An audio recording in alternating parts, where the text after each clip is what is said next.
তাই বকগুলো খুঁটে খুঁটে খায়, অনেক উপকারে লাগে। তখন করলাম একটা মানুষ বানা দিই, তাহলে এই রাত্রে আসলে ফাঁকে থেকেই দেখবি যে মানুষ।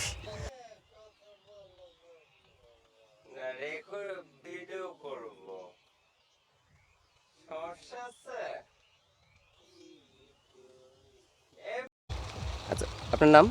আমার নাম মোহাম্মদ ইব্রাহিম হোসেন। আচ্ছা, এই জায়গার নাম কি চাচা? এটা কেশবপুর গ্রাম ধরে, কিন্তু এই চড়াটা হলে কালীতলা করে হয়, কালীতলার চড়া। আচ্ছা, এটা কি আবাদ করছেন? এটা ভুট্টার আবাদ করেছি। এখন কি এটা কি দিলেন? এটা সার দিলাম, কি সার? সার ওষুধ, ইউরিয়া সার দিছি, ডিএপি দিছি, টিএসপি দিছি এবং আর হচ্ছে ঔষধ পানি দিচ্ছেন? আর পানি দিচ্ছি। আচ্ছা, একটা বিষয় দেখলাম, সেটা হচ্ছে এখানে অনেক বক ছিল, হ্যাঁ, মানে আপনার জমিতে। ওরা কি কাজ করে? বগের উপকারিতাটা কি? বগের উপর গাড়িতে যে অনেক পোকা জমিতে লাগে, ভুট্টায় লাগে, পানি দিলে ওই যে বেলা দেওয়ার সময়, বেলা দেওয়ার আগে হয় কি, এই পোকাগুলো মাটির মধ্যে থেকে উঠে গাছ খায়, আবার বেলা উঠলে আবার মাটির তলে যায়, তো পানি দিলে মাটির তলে থেকে উপরে ওঠে, তো তাই বকগুলো খুঁটে খুঁটে খায়, অনেক উপকারে লাগে।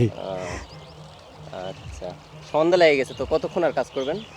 এই তো এখন এই যে এই পানিটুকু দিয়া তারপর যাওয়া লাগবে, এইটুকু এইভাবে না দিয়ে তার যাওয়া যাবে না বাবা। এখানে কি ছিল আগে? এখানে আগে ছিল মটরশুঁটি। মোটর কেমন ছিল? মোটামুটি ভালোই হয়েছিল। এখন আবার ভুট্টা করছেন? এখন আর ভুট্টা করেছি, আশা করা যায় আলহামদুলিল্লাহ ভালো হবে।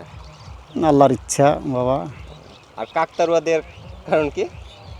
কাক তারুয়া মানে আমি বুঝতে পারলাম না। ওই যে এটাকে বলে কাকতারুয়া, মানে যে মানুষের মতো। ওই যে ওইটা, হ্যাঁ।